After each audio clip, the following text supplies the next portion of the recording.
Olá, boa tarde, são 4h01 agora e estamos começando essa transmissão aqui do programa que tem o nome de Sala de Notícia. É um programa que a gente... Olha, o retorno está vindo muito alto aqui para mim, não estou me ouvindo, mas agora está ok. Então, aqui no programa Sala de Notícia a gente vai estar todos os dias, de segunda a sexta-feira, sempre às 4 da tarde, transmitindo aqui pelo Facebook. A gente vai colocar também o vídeo no YouTube e no site saladenoticia.com. Essa é uma transmissão ainda na nossa fase de testes. Na verdade, a gente já vinha fazendo umas transmissões experimentais fechadas no Facebook e a gente hoje está abrindo, mas também sem nenhuma divulgação. Só ainda continuando na ideia do teste. Esses primeiros dias serão assim. E os vídeos que eu estou colocando aí, de vez em quando eu coloco um vídeo no Facebook, são retirados justamente desse material que a gente está produzindo aqui nessa fase de testes diariamente. Mas a ideia é essa, um programa toda 16 horas, todo dia de segunda a sexta-feira, né? Sábado e domingo, a merecida folga minha e sua aí não tem programa. Mas de segunda a sexta-feira, sempre às 4 da tarde, a gente estará por aqui. E vamos começar hoje com as informações. Esse programa sempre vai ter informações, análises e opiniões, né? Essas coisas que quem já me conhece está acostumado a essa linha, a esse estilo aí. Vamos lá. E espero a participação de vocês também. É difícil aqui, ainda mais, sobretudo no começo, a gente acompanhar, se as pessoas quiserem comentar, dizer alguma coisa aqui ao vivo, online, eu não vou dar conta de falar com ninguém, de responder ninguém, pelo menos para começar. Depois pode ser que a gente consiga ter mais desenvoltura também nesse aspecto. Porque a ideia é passar informação, é você ficar bem informado sobre as coisas que acontecem, sobretudo na cidade e no estado. Vamos começar hoje falando de uma mudança no governo de Rui Costa, a saída do Fernando Torres. Fernando Torres, deputado federal eleito por Feira de Santana, volta para Brasília e anunciou hoje, saiu a exoneração dele no Diário Oficial, e ele volta para Brasília. A partir da próxima semana já reassume o mandato. E Fernando Torres esteve à frente da Secretaria de Desenvolvimento Urbano da Bahia, a SEDUR, desde janeiro de 2017, desde janeiro desse ano. A gente pode dizer que a passagem dele, portanto, pela Secretaria foi uma passagem bastante inexpressiva. Ele deixou de aproveitar uma oportunidade para mostrar serviço num cargo executivo, que era importante para quem pretende, ou diz que pretende um dia ser prefeito da cidade, né? Essas candidaturas, anúncios de candidaturas a prefeito de Fernando Torres, na verdade ele só faz ameaçar e quando chega a eleição ele não sai como candidato. Mas jurou da última vez que tinha desistido, mas que em 2020 ele vai. Bom, podia ter aproveitado a passagem dele pela secretaria para mostrar um desempenho num cargo executivo, mas a passagem dele acabou sendo bastante inexpressiva. E os últimos momentos de Fernando Torres acabaram sendo... a gente tem uma foto aí dele com o governador Rui Costa, aí a próxima foto, com o governador Rui Costa, isso aí na inauguração do viaduto da Noite Cerqueira, que ocorreu na segunda-feira. Acabou servindo como uma despedida do Fernando Torres desta função de secretário do governo de Rui Costa, que, por sinal, está sendo questionado pela nomeação da sua nova secretária, que é a ex-prefeita de Barreiras. Por que ele está sendo questionado por isso? Porque a ex-prefeita Jusmaria Oliveira, que assume o lugar de Fernando Torres, é uma pessoa denunciada, condenada até pela justiça. No entanto, os acordos políticos, a gente sabe que os acordos políticos levam a esse tipo de situação. Mas no momento que o Brasil vive, né, de questionamento, até de punições para políticos que fazem coisas erradas, você nomear uma pessoa que tem uma condenação já é algo que o governador, primeiro, pega mal, muito mal, repercute muito mal para a sociedade. E, em segundo lugar, o governador Rui Costa não tinha ainda esse tipo de atitude pesando contra ele. Mas agora está aí, já virou notícia nacional. Inclusive, essa nomeação feita pelo Rui Costa de uma pessoa que foi condenada pela justiça. E é provável que essa condenação tenha outras, ou essa nomeação tenha outras repercussões aí nos próximos dias. Mas enfim, Jusmaria Oliveira, ex-prefeita de Barreiras, é quem assumiu o lugar de Fernando Torres na Secretaria de Desenvolvimento Urbano. E ela toma posse amanhã, às 3 da tarde, no Salão de Atos da Governadoria. E chegando em Feira de Santana, na próxima semana, um novo comandante para o CPRL, o Comando de Policiamento Regional Leste. O Major Adelmário Xavier, ele está se aposentando, né? Esse aí é o Coronel Luziel Andrade de Oliveira. Ele será o novo comandante em substituição ao Major Adelmário Xavier, que se aposenta. Tem uma outra foto aí do Luziel, que eu acho que é mais recente, né, do que a anterior que a gente mostrou. Luziel Andrade de Oliveira, ele estava no Comando de Policiamento da região metropolitana de Salvador e também tem passagens no comando do batalhão 14º de Polícia Militar em Santo Antônio de Jesus. E outro fato significativo é que ele é de Santa Luz, ou seja, é daqui da nossa região. Santa Luz, inclusive, é a área do CPRL que ele vai comandar e conhece bastante Feira de Santana, tem uma vivência, uma relação com Feira de Santana por conta disso. A cidade de Feira de Santana é uma referência aí para todo o sertão, e Santa Luz, na região cisaleira, faz parte dessas cidades sob influência do comandante, que diz que também tem familiares aqui na cidade de Feira de Santana.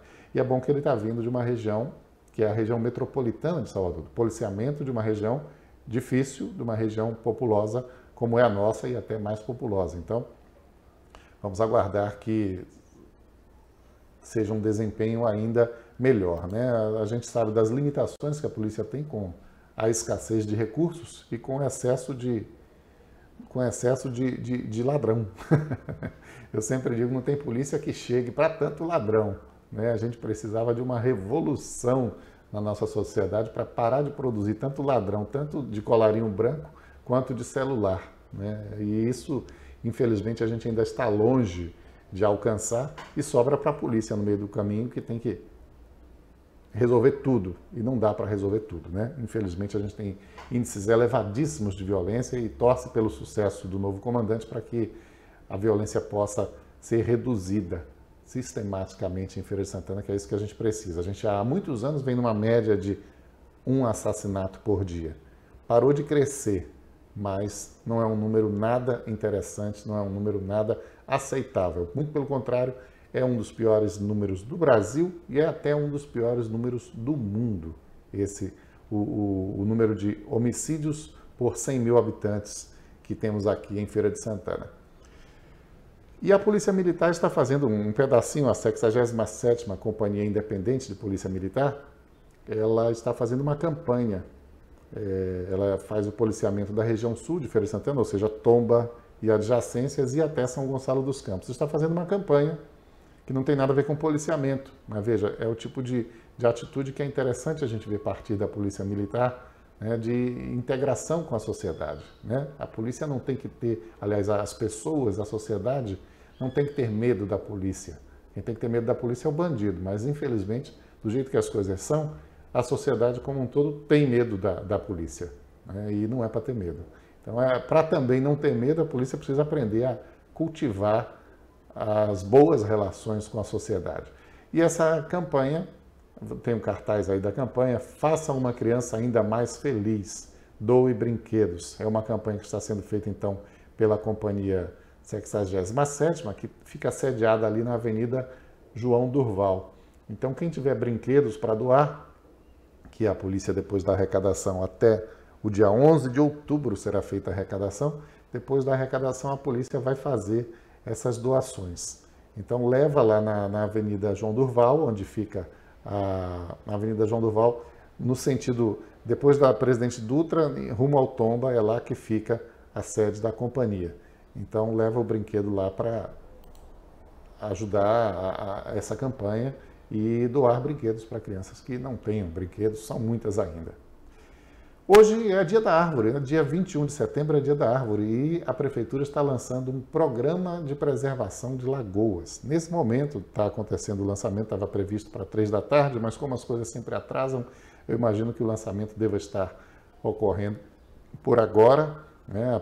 A Prefeitura fez uma grande divulgação desse evento e anuncia que vai começar o programa pela Lagoa do Berreca, Lagoa do Subaé, Lagoa Terra Dura, Lagoa de Minas, Lagoa do Meio e Lagoa do Mirante. São, então, 6 lagoas. A ideia não é fazer uma grande obra, não é fazer como se fez, por exemplo, lá na Lagoa Grande, que o governo do estado fez, nem é fazer o que o município fez ali na Avenida João Durval, na chamada Lagoa do Geladinho, que estava praticamente extinta e em função das obras do viaduto ela acabou ali ressurgindo. A prefeitura teve o bom senso de aproveitar aquela água e fazer ali um espaço de lazer que hoje é extremamente utilizado pela comunidade, o que mostra que foi uma decisão muito acertada. Mas não é um projeto ambicioso, mas é um projeto que está sendo lançado hoje. E a gente vai detalhar ele depois em outras oportunidades.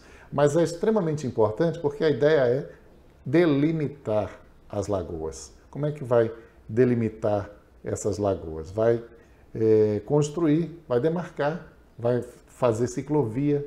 Então essas lagoas, mesmo que ainda não recebam uma completa obra para elas serem restauradas de maneira que venham a ser espaços úteis de lazer para a comunidade de uma forma mais ampla, mais abrangente, a simples delimitação é extremamente importante para a preservação dessas lagoas, porque o que acontece hoje é que, como não há marcação e as lagoas já secaram, não tem mais água, todo mundo chega e vai cada vez tomando mais um pedacinho, entrando para o interior da lagoa, desrespeitando as margens, porque as margens não são visíveis mais e isso facilita a ação desses poceiros de grande porte e pessoas pobres também, que às vezes fazem essas invasões em busca de lugares sem dono, com terra barata para utilizar. E aí tem gente que vende lote dentro das lagoas, enfim. É uma história toda de destruição das lagoas de Feira de Santana, que é uma pena. E vamos ver se a gente com esse projeto começa uma história de restauração das lagoas. O que aconteceu na Lagoa Grande é muito significativo nesse sentido, era uma lagoa morta também. Ninguém que passasse por ali via uma lagoa mais. E, no entanto, hoje virou até um cartão postal de Feira de Santana. Embora não esteja terminada ainda, embora seja uma obra que se arraste por muitos anos, mas já é um local de onde a população de Feira de Santana pode desfrutar um pouco de lazer, um pouco até de contato com a natureza, porque ficou uma obra bonita e interessante. E a Prefeitura anuncia também hoje a criação de um parque linear no bairro Papagaio, nessa mesma ocasião desse lançamento que está sendo feito hoje pelo prefeito José Ronaldo, pelo secretário Sérgio Carneiro. Modificações no trânsito do centro da cidade. Vai ocorrer uma obra ali no Feiraguá e por isso o trânsito já foi modificado, embora a obra só comece na semana que vem. Foram fechadas as laterais da Praça Presidente Médici. Vamos ver as fotos aí dessa intervenção que a SMT, a Superintendência Municipal de Trânsito, fez. Olha aí, ó, já não passa mais no entorno do Feiraguá, né? Você está vendo aí a frente e o fundo do Feiraguá, que a frente é a Avenida Presidente Dutra, claro que está liberado. E o fundo, que tem que ter passagem por algum lugar. Mas as laterais do Feiraguá, ó, você está vendo aí de todas as barracas, e ao lado delas já não há mais passagem para veículos. Por quê? Olha aí, o Feiraguá, uma visão mais ampla. Vamos mostrar o telhado aí do Feiraguá. A questão é essa, ó, telhado todo, parece uma colcha de retalhos, né, o telhado do Feiraguá. Todo picotado ali com pedaços de telhas. E essa colcha de retalhos aí vai ser toda reformada. Eu espero que troquem, botem um negócio mais bonito aí, que tá bem triste essa situação do telhado do Feiraguá. Mas é uma obra que certamente não vai ser rápido e vai causar por algum tempo um transtorno ali no trânsito, porque o trânsito, essas vias que foram fechadas só serão reabertas, segundo a Superintendência Municipal de Trânsito, quando a obra terminar. Essa obra que está sendo feita pela Associação dos Vendedores Ambulantes, que atuam ali no Feiraguai e que pediu à prefeitura esse apoio que é necessário, já que o local é muito apertado. Então tem que fechar as vias para que o trabalho possa acontecer. E deve haver, parece que vai haver um deslocamento de ambulantes aí, de ambulantes, não são mais ambulantes, né? São fixos, mas um deslocamento dos vendedores que trabalham aí no Feiraguai, utilizar esse espaço interditado enquanto a obra acontece. Vamos para a próxima informação. O secretário Eli Ribeiro, de Habitação, disse que quem vender ou alugar imóvel do Minha Casa Minha Vida vai ser penalizado. E a pena só pode ser perder esse imóvel, né? Esse imóvel ser retomado e passado para alguém que realmente precise morar, né? Porque se a pessoa está alugando ou se vende, é porque ela não precisa morar. Então, quem comprou tem que perder o imóvel, né? Porque está sabendo que está comprando uma coisa que não pode ser vendida. E quem vendeu, obviamente, não pode mais ter direito a ele, né? Na verdade, legalmente, essa venda nem pode ocorrer, mas a pessoa faz a venda por baixo dos panos. Então, o secretário de Habitação, Eli Ribeiro, esteve lá no residencial Ponto Verde nessa terça-feira e esse já foi o terceiro local que ele visitou dos conjuntos habitacionais construídos dentro do programa Minha Casa Minha Vida, que Feira de Santana foi uma das cidades mais beneficiadas por esse programa em todo o Brasil. Então, esse Ponto Verde fica na Estrada do Alecrim, lá perto do Parque da Cidade, na região ali do Tomba, e foi entregue em dezembro do ano passado. E as informações são de que tem gente alugando, tem gente fazendo ponto comercial em casas do Minha Casa Minha Vida, em imóveis do Minha Casa Minha Vida. E quem trouxe esse assunto à tona outro dia, eu vou ler a declaração do secretário primeiro, depois a gente ouve a denúncia que foi feita, e foi feita na Câmara Municipal a denúncia, de que é constante, de que não parou, não foi a primeira vez. Essa história de Minha Casa Minha Vida sendo utilizado indevidamente em Feira de Santana, isso já saiu até no jornal O Estado de São Paulo, né? E o vereador também, Eli Ribeiro, que está licenciado para ser secretário de Habitação, disse o seguinte: estamos trabalhando duro para averiguar cada denúncia que chega à secretaria sobre pessoas que estão transgredindo as regras do programa. Todo mundo sabe que estas casas não podem ser utilizadas para fins comerciais e quem faz isso poderá perder o imóvel. Não pode ser vendido nem tampouco alugado. Quando terminarmos essa investigação, vamos exigir que os culpados sejam punidos nos rigores da lei. Ele não disse se encontrou alguma irregularidade, que seria fácil de constatar no caso de imóveis alugados para pontos comerciais, mas o secretário Eli Ribeiro preferiu não tocar nesse assunto, disse que vai concluir ainda e aí sim vai apresentar, supomos, vai apresentar uma conclusão. Mas esse assunto foi tratado na Câmara Municipal pelo vereador Roberto Torinho. Vamos ouvir o que ele falou. E o que nós estamos vendo é que esses programas estão sendo desviados com a leniência da Caixa Econômica Federal e, por que não dizer, também com a conivência do poder público municipal. Em Feira de Santana, várias unidades estão fechadas. As pessoas chegam nesses residenciais e estão fechados. Muitas residências estão alugadas. O programa proíbe o aluguel dessas residências. Muitas residências, vereador Cadimiel, estão funcionando como bar. As pessoas estão transformando casas em bares, em boteco, em mercadinho, em todo tipo de atividade, em total afronta ao programa, sem falar no crime da venda, porque esses imóveis não podem, de hipótese alguma, serem comercializados. Pois é, segundo o Torinho, existem muitos fechados. Não pode ter nenhum fechado. Em tese, não pode ter nenhum fechado, porque os imóveis são concedidos a pessoas que têm extrema necessidade de uma casa para morar, né? Então, não tem cabimento isso. Esperamos realmente que essas providências ocorram e sejam definitivas. Morreu em Feira de Santana, assassinado na terça-feira, uma pessoa que só hoje foi identificada e agora descobre-se que era motorista. Divulgada pela polícia, Valdir Cerqueira de Almeida, de 31 anos.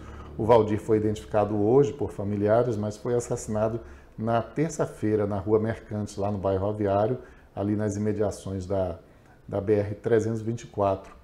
Ele foi morto com vários golpes de faca no pescoço, no peito, no braço esquerdo, na mão, enfim. Ele foi bastante atingido por facadas e ainda tentou pedir socorro, mas acabou não conseguindo ajuda e, devido aos ferimentos serem muito graves, morreu, já foi encontrado o corpo dele.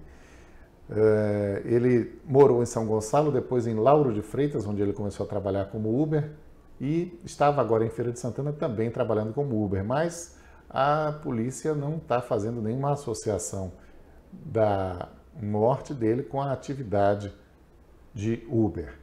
A polícia acredita que deve ter sido um latrocínio, ou seja, mataram para roubar. O carro foi levado também celular e então a polícia acredita que se trata de um latrocínio. Vai acontecer a Semana Sebrae de Capacitação Empresarial de 2 a 7 de outubro e olha aí o anúncio da Semana Sebrae de Capacitação Empresarial. Quer dizer, isso não é o anúncio, isso aí é o site da Semana Sebrae e é um evento de capacitação para pessoas que têm negócios, que têm empreendimentos, que desejam aprender mais.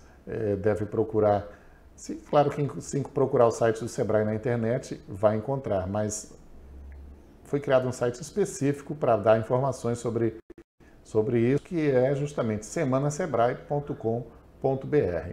Então, nesta Semana Sebrae, os empreendedores são 2.200 vagas na região de Feira de Santana, porque inclui Itaberaba, Iaçu, Rui Barbosa, Ribeira do Pombal, Euclides da Cunha e Jeremoabo. As inscrições já estão abertas e aí no site, como você vê, que elas são feitas. E além de palestras e oficinas, na parte das palestras vai ter pessoas de renome dentro de áreas diversas de atuação que virão fazer palestras, não só em Feira de Santana, como nessas outras cidades que eu mencionei.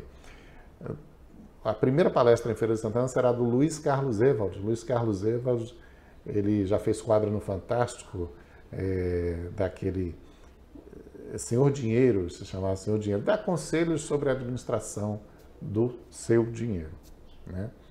Então, ele vai falar sobre economia e finanças, novos cenários para as pequenas empresas. Consultor financeiro Luiz Carlos Ewald. Mas, além dele, outros dias terão outras palestras dentro da semana, que vai de 2 até 7 de outubro. Tá? Para começar, portanto, e as inscrições já estão abertas. Isso falando de trabalho. Agora, falando de turismo, uma notícia desagradável. Turistas pagarão tarifa para entrar em Morro de São Paulo, Boipeba, Moreré e Garapuá. Antigamente era só em Morro de São Paulo. Agora estenderam para as outras cidades. Quando criou-se a tarifa para entrar em Morro de São Paulo, o Tribunal de Justiça derrubou essa tarifa, instituída pela Prefeitura de Cairu.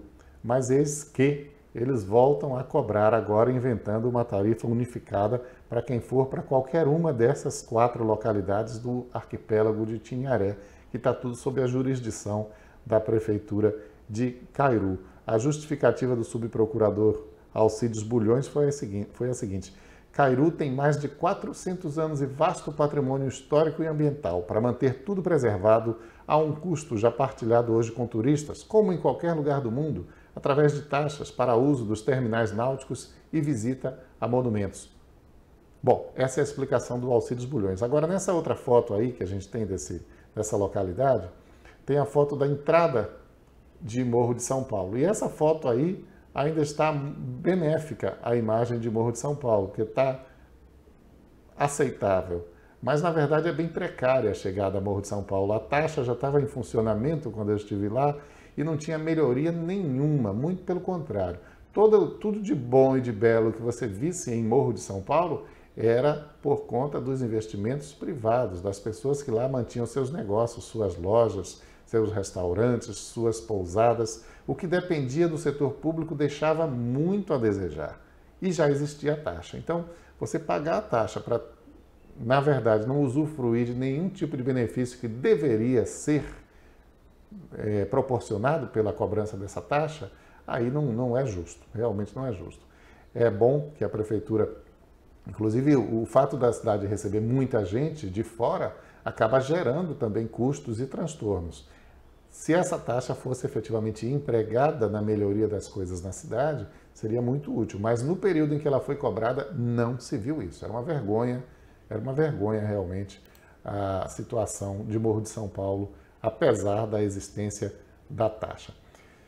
Vamos falar de uma notícia nacional, porque é uma notícia que impressiona. A Justiça Federal condena Sérgio Cabral a ficar na cadeia até 100 anos de idade. Sabe por que 100 anos? Olha ele preso aí, quando foi preso. O Cabral já tem 55 e foi condenado a 45 anos e 2 meses de prisão pelos crimes de corrupção passiva, lavagem de dinheiro e organização criminosa. Quer dizer, ele faz 55 em janeiro. Então essa pena de 45 anos e 2 meses ficou sob medida para ele chegar aos 100 anos na prisão, caso ele cumprisse essa pena. Ele foi condenado e também 11 outras pessoas foram condenadas, incluindo a mulher, Adriana Anselmo, na sentença final da Operação Calicut, a sentença do juiz Marcelo Bretas. Mas o Cabral já está preso, como a gente sabe, desde novembro do ano passado, ainda na fase das investigações, e já tinha sofrido uma condenação a 14 anos pelo juiz Sérgio Moro, que considerou Cabral envolvido nos desvios no roubo de recursos lá na Petrobras.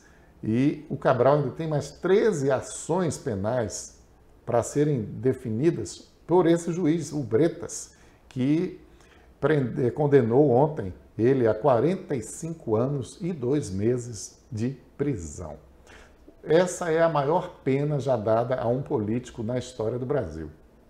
E dentro do âmbito dessas condenações aí recentes que a gente tem visto na Operação Lava Jato e os seus desdobramentos, ela bateu o recorde, superando a pena dada ao almirante, que foi presidente da Eletronuclear, o almirante Otton da Silva. Esse foi condenado a 43 anos de prisão. Uma boa lembrança para o pessoal que se ilude achando que entre os militares não existe corrupção. Mas agora o juiz, além de condenar o Sérgio Cabral, ainda passou um sabão, né, dizendo o seguinte, vou ler um trechinho aqui da sentença. Ele é o principal idealizador dos esquemas ilícitos perscrutados nestes autos. O condenado Sérgio Cabral foi o grande fiador das práticas corruptas imputadas. Em razão da autoridade conquistada pelo apoio de vários milhões de votos que lhe foram confiados, ofereceu vantagens em troca de dinheiro. Vendeu a empresários a confiança que lhe foi depositada pelos cidadãos do estado do Rio de Janeiro, razão pela qual a sua culpabilidade, maior do que a de um corrupto qualquer, é extrema. Então o juiz ainda deu uma lição aí no Sérgio Cabral. E mandou que ele continue preso, embora ainda, é claro que existe a possibilidade de recurso e que deve acontecer. Aliás, quanto tempo o Sérgio Cabral vai ficar na prisão? Depois de uma condenação a 14 anos e mais outra de 45, já são mais de 60, isso vai acabar sendo um teste para a gente avaliar até onde vai essa nova fase da vida política nacional, onde efetivamente pessoas que cometem crimes de colarinho branco estão sendo punidas, estão sendo condenadas. E o Cabral já cumpre pena, né? Já passou, vai completar em novembro 1 ano de prisão. Quanto tempo o Cabral vai ficar preso? Tem uma história de que no Brasil ninguém fica preso além dos 30 anos, por causa de diversas atenuantes que a lei vai concedendo à medida que a pessoa vai cumprindo a pena. Não sei se isso se aplica em casos de crimes de colarinho branco ou só em questões de crimes contra a vida, esse tipo de coisa, mas enfim. Tem uma história de que ninguém fica preso além de 30 anos no Brasil. Mas, mesmo que ele ficasse preso só, entre aspas, 30 anos, Cabral iria chegar aos 80 anos na prisão. Será que a gente vai ver isso acontecer? Se virmos isso acontecer, realmente, até mesmo que ele fique 10 anos na prisão, já será uma diferença drástica. E, obviamente, ninguém quer passar 10 anos na prisão. Se isso acontecer com Sérgio Cabral e acontecer com outros, né, vai realmente a gente começar a ver que o sujeito vai começar a ter medo das consequências de praticar determinados atos, né? Porque a gente sabe que a corrupção, infelizmente, tem sido a regra no país e não exceção. O advogado do Cabral, Rodrigo Roca, disse que era um absurdo, que o juiz é suspeito, que ele vai recorrer. Obviamente não poderia ter sido diferente. E para encerrar, por falar em pessoas condenadas, a Câmara de Feira de Santana aprovou um projeto de autoria do vereador Roberto Torinho, mas um projeto, eu suponho que seja um projeto desnecessário, né? Esse projeto proíbe homenagens a pessoas que tenham sido condenadas por atos de corrupção. Não consigo imaginar o sujeito, até mesmo quando não é condenado, por exemplo, alguém teria coragem hoje de propor uma condecoração ao Gedel Vieira Lima na Câmara de Feira de Santana, será?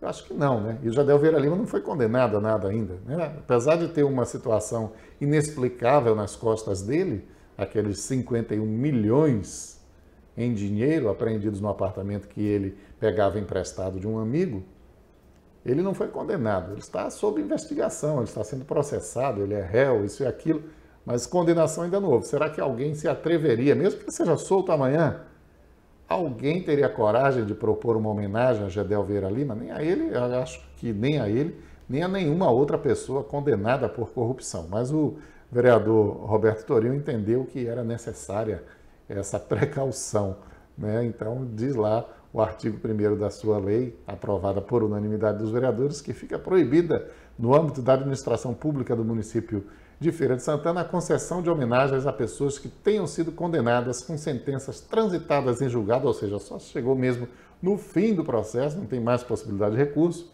então não podem ser consideradas essas pessoas condenadas por ato de improbidade na administração pública ou crime de corrupção. Bom, com essa informação, a gente vai encerrando por aqui essa transmissão de hoje e amanhã a ideia está aqui de volta, se tudo der certo, às 4 da tarde. Contamos com a sua presença também, com a sua audiência e espalhe essa informação. Abraço.